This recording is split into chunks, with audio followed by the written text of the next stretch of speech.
Alors à présent, on va voir un nouvel élément. C'est tout simplement quelque chose que l'on peut déjà observer, c'est que on a un peu de mal à visualiser l'intégralité des données uniquement avec les formulaires. Ce serait possible, mais relativement complexe à mettre en place. Donc il existe une chose, c'est les états. Les états, c'est tout simplement une façon d'afficher, de mettre en page les données d'une base de données sous forme de feuilles imprimables tout simplement, mais ça peut être totalement euh, différent au niveau de la mise en page. On est relativement ouvert. Alors pour ça, on va aller dans Créer. Dans Créer, on va trouver ici les assistants d'état. Et on va indiquer un petit peu qu'est-ce que l'on souhaite voir apparaître dans notre état. On va voir apparaître le nom, le prénom, l'email, le Facebook, le site internet, le Twitter. Après, ce qui m'intéresserait, c'est de voir apparaître les téléphones, les numéros de téléphone avec le nom, numéro et le téléphone qui est relié. Ce qui m'intéresserait de voir apparaître aussi, ça va être bien entendu l'adresse avec le nom de l'adresse, le code postal. Alors, pas la ville, puisqu'il fallait la chercher plutôt par là, la ville. On va aller chercher donc le nom de la ville.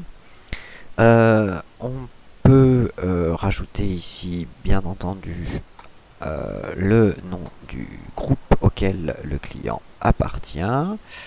Et c'est pas si mal déjà. On a un paquet de choses.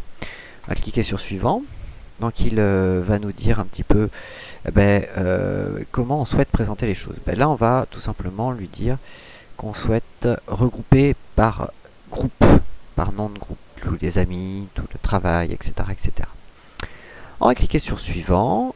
Il va nous demander comment on veut trier notre état. Donc on va le trier par nom, puis par prénom. On va cliquer sur suivant. Il va nous proposer ensuite plusieurs possibilités. Donc on va sélectionner échelonner. Suivant. Et puis là, on va même pas modifier la structure, on va directement aller sur terminer pour voir un petit peu comment tout ça fonctionne. Donc ici, il nous a fait une présentation qui n'est pas adéquate, dans le sens donc où on a bien le regroupement par ami, mais après on n'a pas assez de place finalement pour visualiser l'intégralité de nos données. Même si je mets en paysage, je pense que on va avoir un petit peu de mal à tout voir. Et puis en plus, on a, comme vous pouvez le voir ici, du pont Chloé, du pont Chloé, du pont Paul, du pont Paul, du pont Paul, du pont Paul, test Henri, test Henri. On va avoir des choses qui vont se répéter, ce qui est normal, puisque chaque fois, il doit tout simplement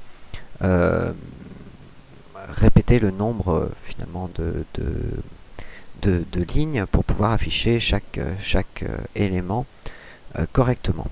Chaque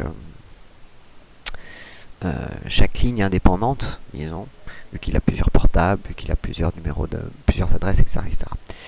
Donc c'est pas forcément le plus sympathique que l'on a créé ici. C'était juste pour vous montrer un petit peu comment ça pouvait fonctionner.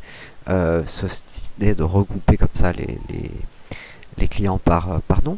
On va refaire un état, on va reprendre à peu près les mêmes choses, nom, prénom, email, Facebook, Twitter, site internet, Twitter. On va tout simplement lui indiquer le groupe à lequel il appartient. On va lui indiquer ses adresses, la ville dans laquelle il est installé, son numéro, ses numéros de téléphone. Voilà, suivant. On va pas faire de regroupement.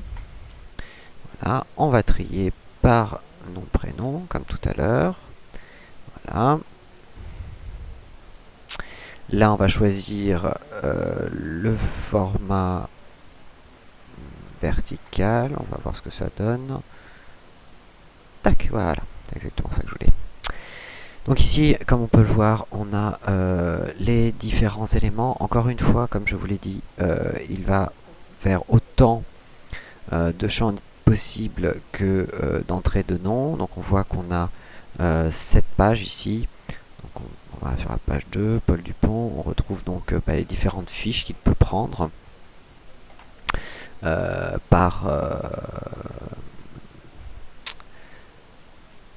fonction des entrées donc qu'il a, on va voir qu'il va se repliquer 4 fois obligatoirement vu qu'il a 2 adresses, 2 téléphones. Voilà, il fait toutes les fiches possibles. Même plus, hein, plus de 4 fois d'ailleurs. Test Henry, on va le retrouver aussi exactement avec la même idée. Comme ça, jusque tout ça pour afficher l'intégralité des données finalement que j'ai dans ma base de données. Donc voilà, c'est un peu l'idée de comment on va créer un état avec Access, c'est-à-dire une visualisation finalement de la base. Bon, c'est premier aperçu bien entendu. Voilà, on va aller un tout petit peu plus loin dans les vidéos suivantes.